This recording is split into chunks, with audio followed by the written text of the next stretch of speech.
I found this phonograph that had a lamp. It was made by the Ferrell Phonograph Company in Chicago, and from like 1917 to 1920. I guess I'm just drawn to certain things that I feel have this timeless, handmade quality to. And I never know when I'm going to find one of those items or when I'm going to come across it. It usually finds me. I always tell people music found me. I'm Dolphus Ramseur. I run Ramseur Records, and I manage bands and I put records out. We oversee the careers of musicians and try to help them achieve their artistic visions.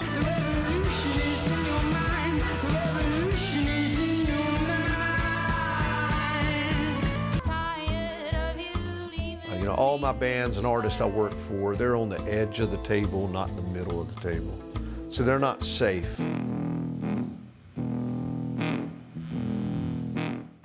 I grew up on a dirt road. Radio was sort of my outlet. I mean, I listened to the radio as a kid all the time. I was always searching the left side of the dial. I made mixtapes, cassettes. And I still look at myself as I'm making a mixtape for people with the bands I work with and manage and the albums I release. I would say I've put out 70 albums, and I would say I've been a part of probably 15 of those as far as working on the records and the recordings themselves.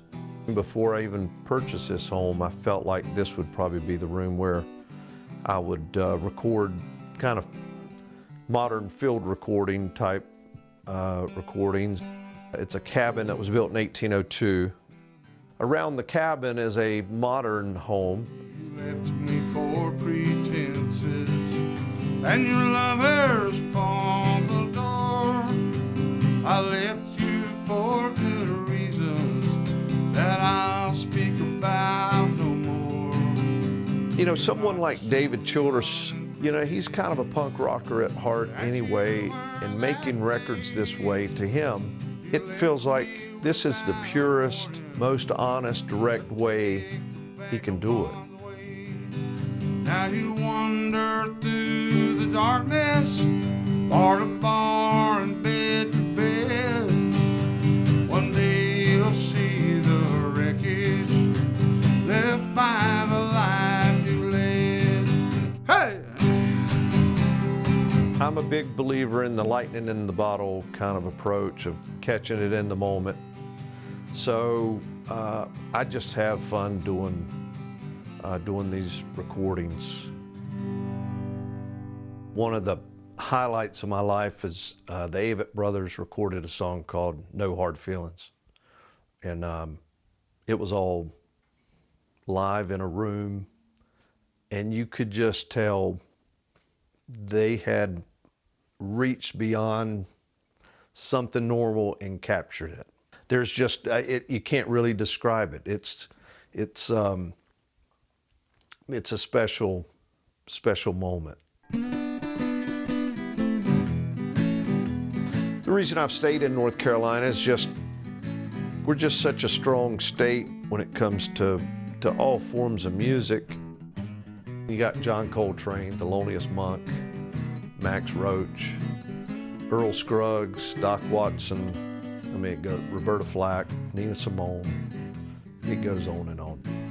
I'm a big fan of the Piedmont blues, which I'm from the section of North Carolina that's the Piedmont, that's in between the mountains and the coast. That form of blues, a lot of folks would, you know, have a reel-to-reel in the 40s, 50s and tape these artists. Some of those recordings are not that great, but it's the performance on those recordings that are really great. And I can listen to those with no bias or all this is terrible because it sounds, I'm listening to the performance. When I first started with getting a nice stereo system, vinyl was sort of the end game for me. I started chasing what could I add to my system that would be on par with this, and that led me to DCS. I've got two Bartóks, one that I use with these Western Electric speakers, and I also have a turntable in this room. But I find what DCS does, they feel handmade. I feel like all of those products are made just for me. I get into a zone here where I'm really listening. It just helps me explore all forms of music when I'm using this piece of art, piece of equipment, really. I use different streaming services with the Bartók.